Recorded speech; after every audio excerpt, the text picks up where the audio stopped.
महाराष्ट्र के उप मुख्यमंत्री और राष्ट्रवादी कांग्रेस पार्टी यानी एनसीपी के प्रमुख अजीत पवार की आज सुबह एक भयानक विमान दुर्घटना में मौत हो गई।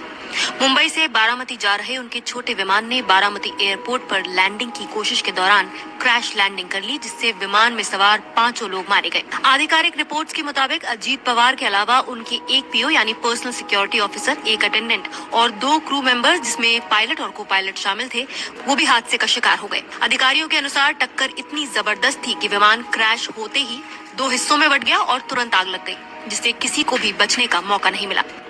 सुबह करीब 8:48 पर मुंबई के एयरपोर्ट से उड़ान भरने वाला लर्न जेट 45 मॉडल का विमान, जिसका रजिस्ट्रेशन नंबर VTSSK है, जो VSR ऑपरेटर के पास था, बारामती के लिए रवाना हुआ था।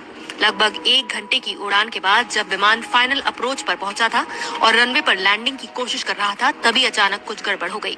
प्रारंभिक जांच रिपोर्ट्स बताती हैं कि विमान रनवे पर क्रैश हो गया, जिससे वो बुरी तरह क्षतिग्रस्त हो गया और आग लग गई। सोशल मीडिया पर वायरल वीडियोस में विमान के मलबे से उठती लपटें और धुआं साफ दिखाई दे रहा है। हादसे के तुरंत बाद एयरपोर्ट के ऑपरेशंस को अस्थायी रूप से सस्पेंड कर दिया गया है, जिससे आने जाने वाली कई उड़ानें प्रभावित हुई हैं। स्थानीय प्रशासन और एम्बुलेंस तुरंत घटनास्थल पर पहुंची, लेकिन दुर्भाग्य से विमान में सवार किसी भी व्यक्ति को बचाया नहीं जा सका।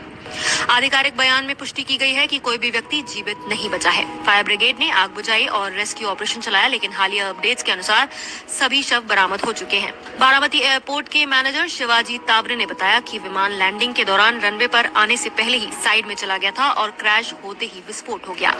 उन्होंने ये भी स्पष्ट किया कि ये विमान मुंबई से चार्टर किया गया था और हाल ही में बारामती एयरपोर्ट का संचालन निजी ऑपरेटर से हटाकर महाराष्ट्र एयरपोर्ट डेवलपमेंट कंपनी को सौंपा गया था। फिलहाल हादसे के कारणों को लेकर स्थिति स्पष्ट नहीं है, लेकिन DGCA ने विमान दुर्घटना की औपचारिक जांच शुरू कर दी है और तकनीकी खराबी, लैंडिंग के दौरान मानवीय चूक या फिर अन्य संभावित कारणों की पड़ताल की जा रही है।